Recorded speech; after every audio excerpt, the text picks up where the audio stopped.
क्या करने आए थे यहाँ पे?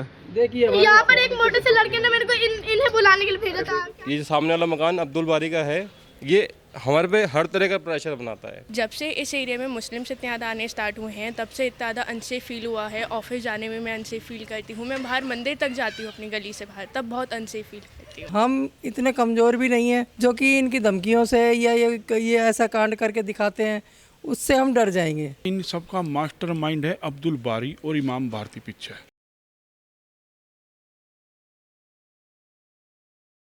मैं हूं आपके साथ राज द्विवेदी। अभी मौजूद हैं दिल्ली के त्रिनगर इलाके में और देश के संविधान में 1976 में एक 42वां संशोधन आया था जिसमें बोला गया था कि इस देश में धर्मनिरपेक्षता होनी चाहिए। लेकिन क्या धर्मनिरपेक्षता का मतलब ये होता है कि एक बहुसंख्यक आबादी एक अल्पसंख्यक आबादी द्वारा दबाया जाए? जिस देश में कश्मीर फाइल्स को एजेंडा बता दिया जाता है, जिस देश में केरला स्टोरी को प्रोपेगेंडा बताया जाता है, वहाँ हम आपके सामने लाए हैं एक ज़मीनी हकीकत कि आज भी किस तरह से लोग परेशान हो रहे हैं। बहुत सारी समस्याएं आ रही हैं। अभी हम यहाँ पे पहुँचे हैं और यहाँ से हमें एक ऐसी समस्या पता चली है जिसको हम चाहते थे कि हम आपके सामने लाएं। किस तरह की समस्या आ रही है त्रिनगर इलाके में, जहाँ पे ऐसी शिकायतें आ रही हैं कि आप एक ऐसी आबादी से भी आप ग्रसित हैं जो यहाँ पे अल्पसंख्यक हैं और आप इस हिंदू बाहुल्य क्षेत्र में भी एक दबा हुआ महसूस कर रहे हैं। देखो, दबाव महसूस हम अब ज़्यादा कर रहे हैं। प्रेशर तो 1.5 साल से बनाया जा रहा है हमारे ऊपर, ठीक है जी। हमने अपने फादर से भी ये कहा था कि पापा अब यहाँ से जाना पड़ेगा, लेकिन पापा ये कह रहे हैं कि भाई पहले तो चांदनी चौक से आए थे तुम, फिर चांदनी चौक से तुलसी नगर आए, तुलसी नगर से यहाँ आ गए, अब तुमने यहाँ से कहीं नहीं जाना है। तो हमने पापा से यही कहा था, आपने कहा है तो नहीं जाना हमने। अब वो तो 2 साल पहले एक्सपायर हो गए, लेकिन उनकी लड़ाई लड़ रहे हैं। हमने उनसे वादा किया था कि यहाँ से हम नहीं जाएंगे, लेकिन प्रेशर हमारे पे बनाया जा रहा है। ये जो सामने वाला मकान अब्दुल बारी का है, ये हमारे पे हर तरह का प्रेशर बनाता है, ठीक है। अब क्या था, हमारी इससे कोई लड़ाई नहीं हुई, कभी कोई झगड़ा नहीं हुआ किसी तरह से, हाथापाई भी नहीं हुई, ठीक है। 750 केस जब हमने इसकी कंप्लेंट ज़्यादा करी, बहुत सारी डिटेलें बनाई इसकी, तो पुलिस डिपार्टमेंट ने हमें इन्वॉल्व करने के लिए 751 केस लगा दिया। उस केस में वो केस तभी लगता है कि आपकी से लड़ाई झगड़ा हो, मारपीट हुई हो या तू मैं हुई हो, ऐसा कुछ नहीं था। वो ये चाह रहे थे कि भाई ये हमारे पे अत्याचार करता रहे और 6 महीने के लिए हम सहते रहें इसको। इसकी वजह क्या है? ऐसे दबाव बनाया जा रहा है। आप बहुसंख्यक आबादी से आते हैं, हिंदू बाहुल्य क्षेत्र है, फिर भी ऐसा क्या हो रहा है कि वो दबाव लगातार बनाया जा रहा है? एक कड़वी बात मैं आपको बताऊं, ठीक है, जहाँ पे भी बसें हैं ना, उसमें पुलिस का बहुत बड़ा रोल है। यहाँ पर बहुत सारी चीज़ें ऐसी गलत हो रही हैं, लाइक गर्ल्स जो हैं बिल्कुल भी सेफ़ नहीं हैं। इसमें आप देखेंगे, अगर मैं अपनी बात करूँ, मैं अगर यहाँ पे मार्केट तक भी जाती हूँ, आज के टाइम पे मैं बिल्कुल भी सेफ़ नहीं फील करती हूँ। अब से 2 साल पहले ऐसा कुछ भी नहीं था। जब से इस एरिया में मुस्लिम्स इतने ज़्यादा आने स्टार्ट हुए हैं तब से इतना ज़्यादा अनसेफ फील हुआ है। ऑफिस जाने में मैं अनसेफ फील करती हूँ, मैं बाहर मंदिर तक जाती हूँ अपनी गली से बाहर, तब बहुत अनसेफ फील करती हूँ। कितनी दूरी पे है मंदिर यहाँ से? बिल्कुल पास में ही है, अब 1 मिनट भी नहीं लगेगा आपको पहुँचने में। 1 मिनट की भी दूरी नहीं है, यानी कि 100 मीटर की भी दूरी नहीं होगी। और वहाँ पे भी जाने में एक व्यक्ति अपने घर से, अपने आराध्य को, अपने जिसको वो मानता है, अपने धर्म को, वहाँ पे जाने के लिए भी इंसान डर रहा है। और कोई वारदात हुई आपके साथ अभी तक? बिल्कुल मेरे भाई के साथ हुई है, जैसे कि अभी अम्मा ने बताया, मेरे भाई के साथ ऐसा हुआ है।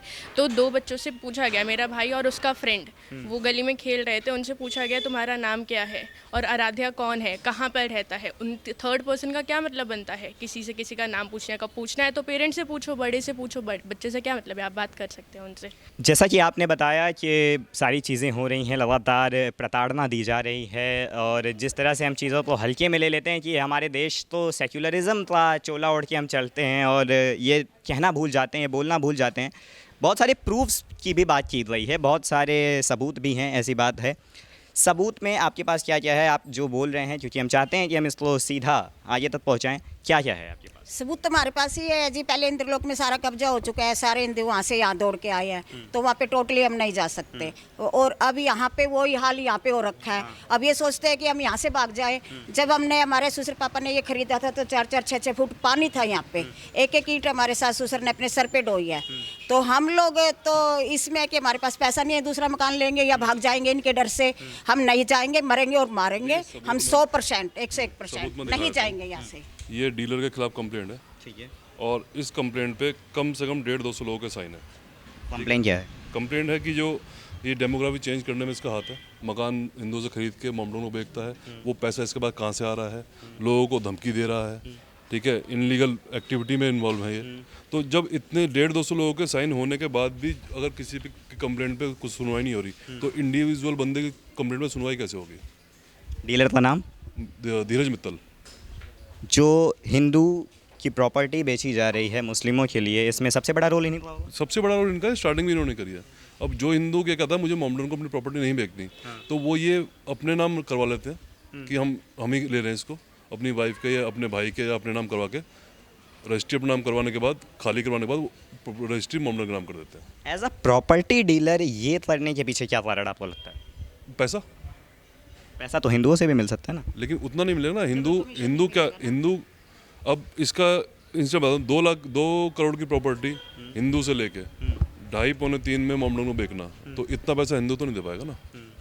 मोमडन तो ले रहे हैं, प्रॉपर्टी के रेट कम कर देते हैं, ये रोक देते हैं कि भाई इससे ऊपर आपकी प्रॉपर्टी है ही नहीं, जबकि एक्चुअल प्रॉपर्टी का एक्चुअल जो वैल्यू है वो बताते भी नहीं किसी को। ये बच्चे वाला जो आपने बताया उसका प्रूफ भी आपके पास होगा? मेरे जितनी भी बातें मैं कर रहा हूँ उसकी ऑडियो और वीडियो सारे एविडेंस हमारे पास है।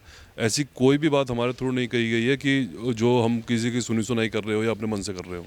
वो न्यूज़ हिंदी आपको ये बताना चाहता है कि हम सबूत और दस्तावेजों पे बात कर रहे हैं, सारी चीज़ें सामने हैं, और जो आराध्य के साथ हुआ है उसका भी हम गुजारिश करेंगे कि इस वीडियो में हम इसमें डालें, जिससे आप समझ पाएँ कि कैसे प्रताड़ना दी जा रही है। अवैध निर्माण पे भी मैं बात करना चाहूँगा। अवैध निर्माण भी हो रहे हैं यहाँ पे? अवैध निर्माण सबसे ज़्यादा हो रहे हैं। अब आप इस एरिया में 90% हिंदू हैं। हिंदू चाहे तो 6 मंजिल मकान नहीं बना सकता, पैसे दे के भी नहीं बना सकता। एमसीडी में अगर पैसे दे तब भी नहीं बना सकता। इन्होंने 6 मंजिल मकान बना रखे हैं और पार्किंग भी कमर्शियल यूज़ कर रहे हैं 6 मंजिल मकान बनाने के बाद। और 100 गज के मकान में 11 फ्लोर हैं 50-50 गज के, ओवर हाइट है, पार्किंग नहीं है, कुछ भी नहीं है। और हर डिपार्टमेंट इनको सपोर्ट करता है। क्यों करता है, किस लिए करता है, ये भी सोचने का विषय है।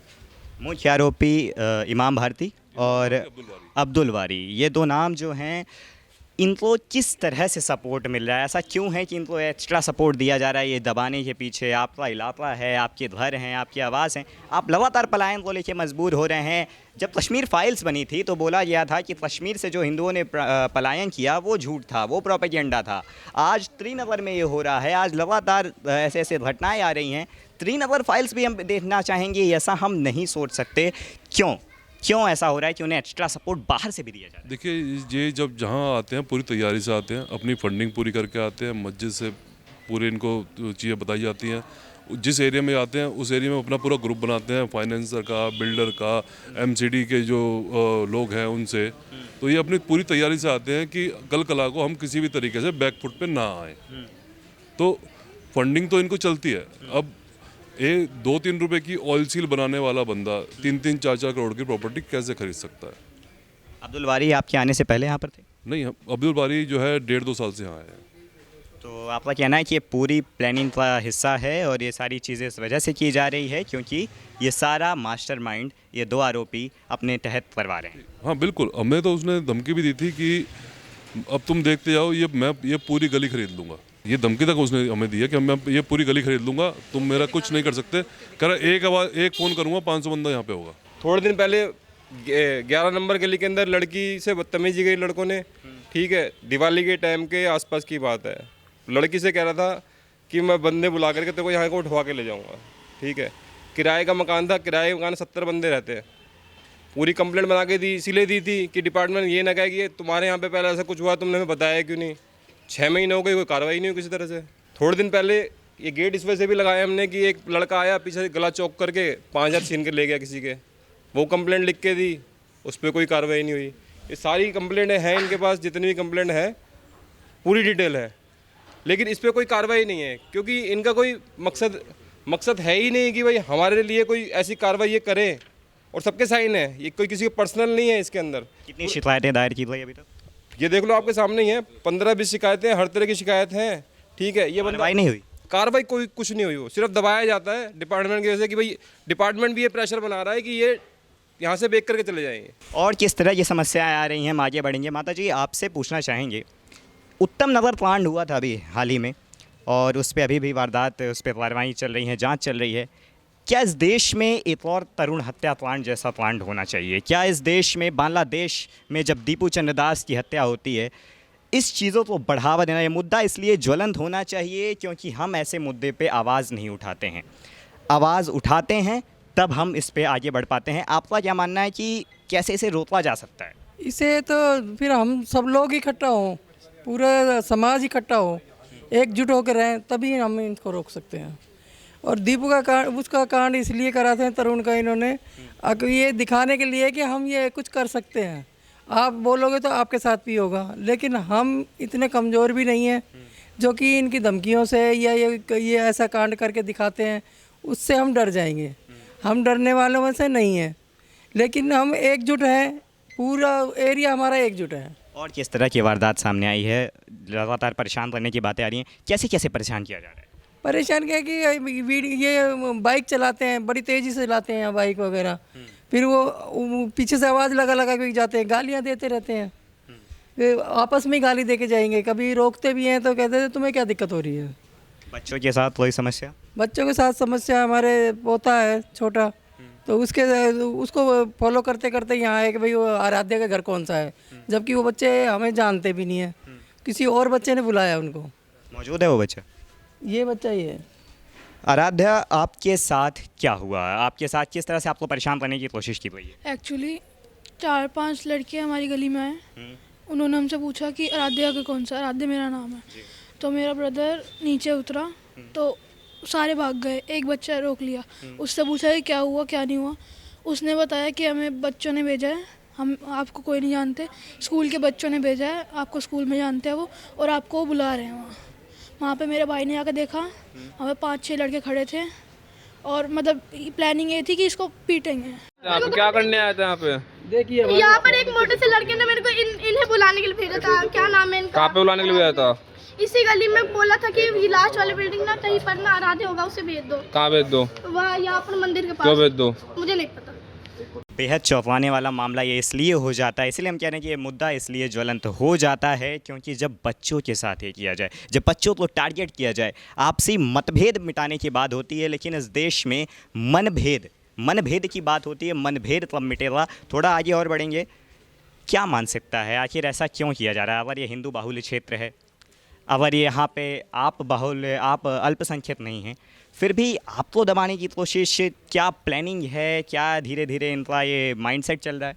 इनका प्रोग्राम यो रहे ना, कहने लगा जो है जिससे ये हम जो है यहाँ से छोड़ के चले जाएं, तो इसी चक्कर में लग रहे हैं। यो इन सबका मास्टर माइंड है अब्दुल बारी और इमाम भारती पीछे। अच्छा। हाँ, इन दंगों का भी मास्टर माइंड यही है। डेमोग्राफी चेंज करने में भी इनका दिमाग चल रहा है। ये डेमोग्राफी चेंज करने की कोशिश कर रहे हैं, जो हम होने नहीं दे रहे। सपोर्ट मिल रहा है इनको कहीं से? या जो दो नाम आपने बताया, अब्दुल बारी और इमाम भारती, कैसा सपोर्ट मिल रहा है इनको? बाहर से भी सपोर्ट मिल रहा है इसके लिए, ये सारी चीज़ें दबाव बनाने की? हाँ, बाहर से भी सपोर्ट है इनका। तुलसी नगर इंदल लोग से सपोर्ट है। किसके द्वारा सपोर्ट किया जा रहा है? जी, किसके द्वारा सपोर्ट किया जा रहा है? ये अब्दुल बारी और इमाम भारती ये सब फ़ोन करके बुलावें और यहीं पे प्रॉपर्टी दिलवावें। पहले किराए पे कोशिश करें, फिर जो है ख़रीदने की कोशिश करें। प्रोफेशन से क्या करते हैं दोनों?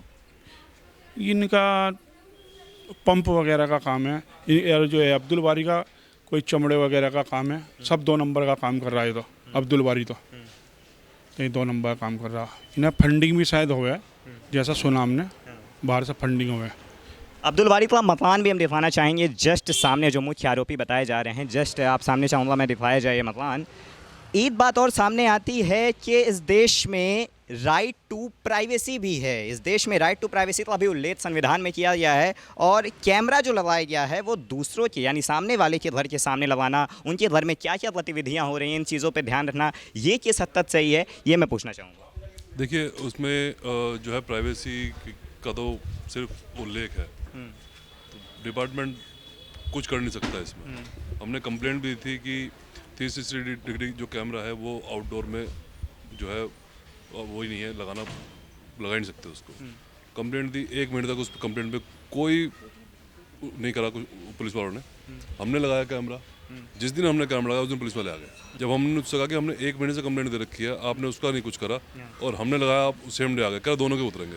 इस पर वारंट क्या है? पुलिस उनका साथ ज़्यादा दे रही है, आपकी सुनवाई कम हो रही है, आप लगातार शिकायतें दायर कर रहे हैं, फिर भी आपकी उस तरह से नहीं सुनी जा रही है। इसकी आपको क्या लगता है, इसके पीछे वारंट क्या है? देखिए इसके पीछे कारण ये है कि हम जो लड़ रहे हैं, अपनी लड़ाई लड़ रहे हैं, अपने धर्म की लड़ाई लड़ रहे हैं। हम सारे काम एक नंबर में कर रहे हैं, ठीक है। ये जो है ये सारे काम 2 नंबर में कर रहे हैं। 2 नंबर में काम करने वाला बंदा जो है पैसे भी चढ़ाएगा, प्रेशर भी बनवाएगा, सब कुछ करवाएगा। तो कहीं ना कहीं जो है ये फंडिंग जो ये करते हैं हर तरह के, वो फंडिंग ही यूज़ हो रही है पुलिस को भी दबाने के लिए और हम लोगों को भी दबाने के लिए। कहते हैं जब आरोपी सिद्ध होता है तो जो वारदात होती है उसमें जो क्राइम करने वाला होता है वो जितना आरोपी होता है उससे ज़्यादा आरोपी वो भी होता है जो उस आरोप को सहता है।